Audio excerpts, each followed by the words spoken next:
G'day YouTube, this is a review of Hornby's R3013 for Coronach, which is a A3 class locomotive. As you can see on the box here, she's DCC ready, so not chipped but all set to go. Let's open it up and have a look.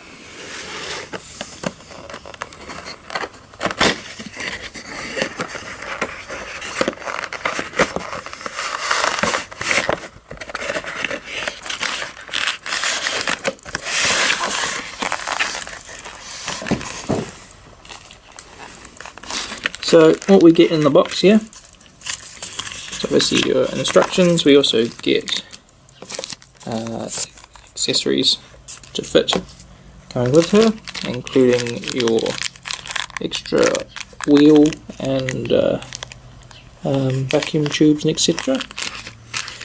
We also get some insulating sleeve to use for if you want to put your DCC decoder in, which is a nice touch. And your instructions here.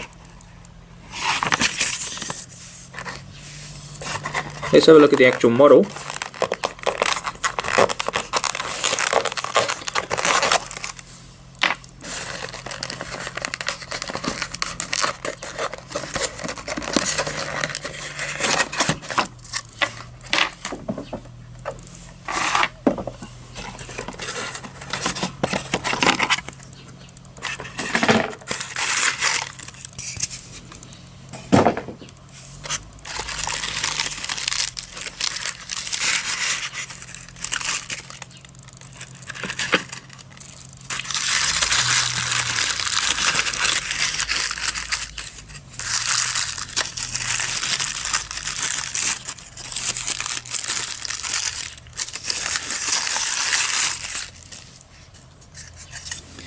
Now the locomotive, you can see here it comes with some plastic stands, or metal stands rather, that you need to remove, and we'll need to tighten those screws before running.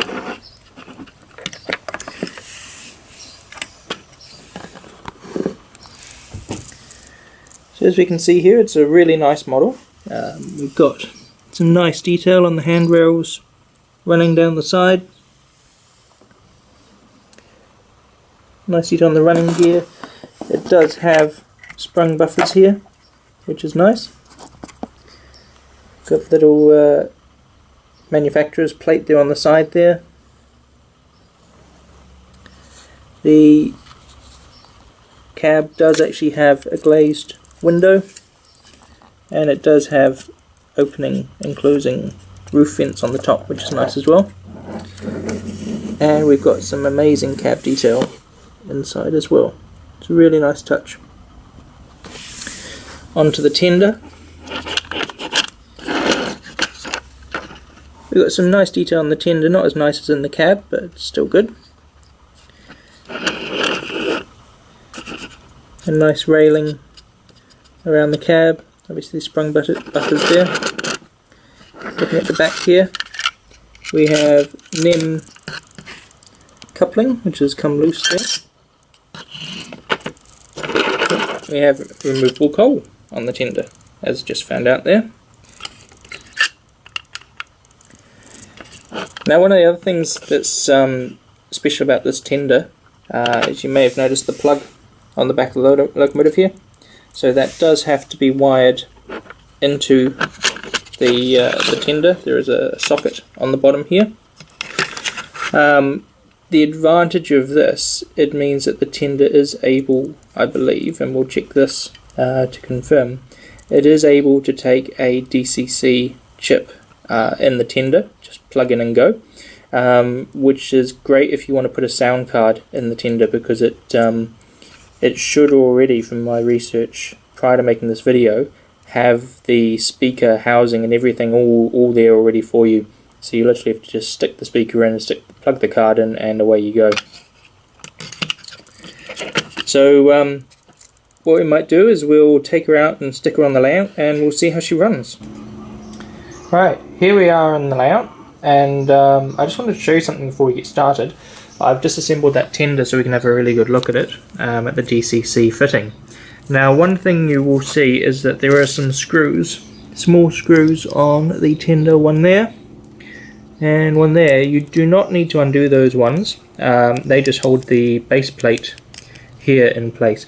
What you actually need to do is, hidden under the coupler is another screw, and that's the one you need to just get in with a flathead screwdriver and just pop the coupler out. As you can see, I've taken it off here, and there is a screw hole here, and you will need a very fine Phillips screwdriver to get in there to loosen that screw. Then you get your flathead screwdriver again, and again it needs to be quite a nice small one, because at the front of the tender here there is a little hole, and that coincides with a little tab on the tender front there, and you just need to get in there and just pop that little tab, and then the whole tender top lifts off, and it leaves us with, you can see here we've got our DCC socket with our blanking chip in there. We also have underneath a fitting for a speaker all ready to go. So that's, I'm on DC at the moment still, but when I do upgrade to DCC, I would like to get a sound card for this engine, and this is one of the reasons why I chose this specific A3, is because of the fact that it will take a sound card so easily for future upgrading. So really nice to see that in this this model. Okay, well, I'll assemble her back together and we'll get her going. Okay, so here we are, all lined up and ready to go. I did find the connector plug there between the locomotive and the tender. It was a bit fiddly to get it plugged into the tender, but I did find that little modelling flathead screwdriver that I used to pry open the tender was really helpful in just getting that plug in there, far easier than trying to just use my fingers to do it. And obviously you have to connect up the metal bar there as well to get the tender, to take the weight of the tender rather than having the wire take the strain. So let's see how she goes.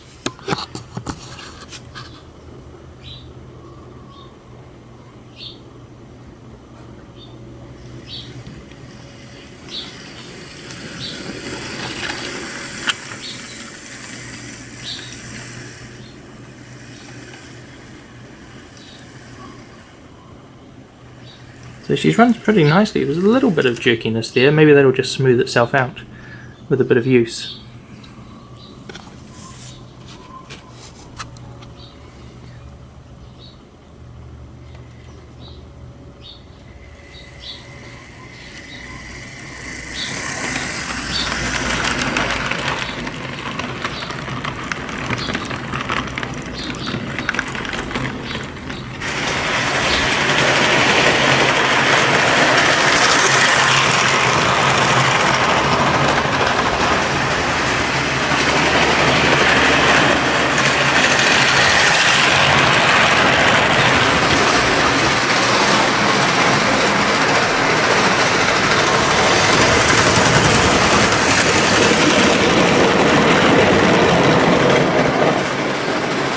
So I've been running around the layout for a little while, and yeah, I'm really impressed. She's a lovely smooth runner, pulls the coaches really nicely.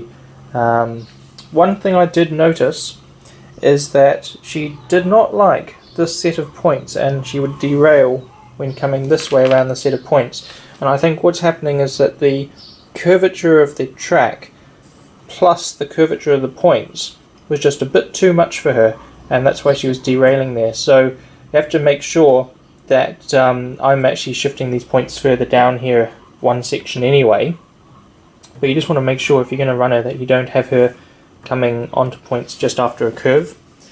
Whereas these ones down the other end here, we've got a nice straight, no problems at all, absolutely fine.